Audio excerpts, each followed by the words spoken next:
Assalamualaikum warahmatullahi wabarakatuh. Selamat siang. Nama saya Ara Revalia. Saya dari kelas negosiasi dan lobby, kelas karyawan. Ingin menjelaskan sedikit tentang lobby.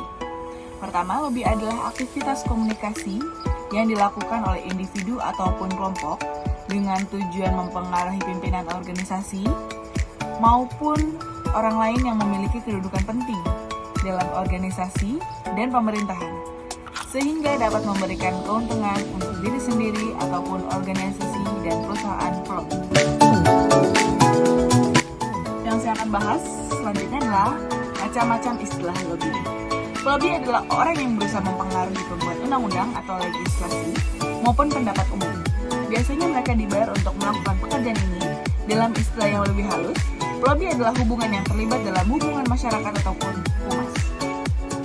Dalam politik, lobbyan diartikan sebagai bentuk partisipasi politik yang mencakup usaha individu ataupun kelompok untuk menghubungi pejabat, pemerintah, atau pemimpin politik dengan tujuan mempengaruhi keputusan tentang sesuatu masalah yang dapat menguntungkan sejumlah orang. Selanjutnya adalah melobi.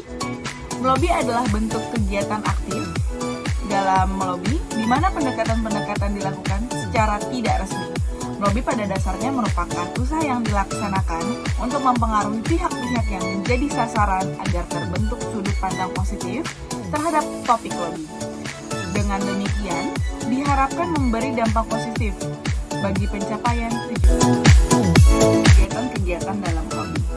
Melakukan pertemuan-pertemuan guna menggalang koalisi dengan organisasi lain, di mana koalisi ini membawa berbagai kepentingan dan tujuan-tujuan dalam mengintegrasi langkah menghadapi wakil-wakil legislatif, mengumpulkan informasi dan mempersiapkan laporan untuk legislator yang mewakili posisi organisasi dalam isu-isu kunci, melakukan kontak dengan individu-individu yang berpengaruh dan wakil-wakil dari badan-badan yang menyatu, mempersiapkan pengamat dan pembicara ahli untuk mewakili posisi organisasi terhadap legislator, memusatkan debat pada isi kunci, fakta, dan bukti-bukti yang mendukung organisasi ataupun dalam perusahaan.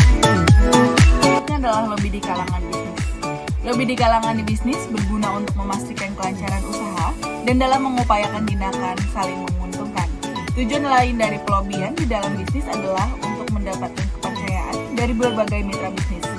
Bermitra dilakukan dengan pelanggan, pemasok, distributor, ataupun pemegang otoritas kebijakan secara individu maupun kelompok dan kelembagaan.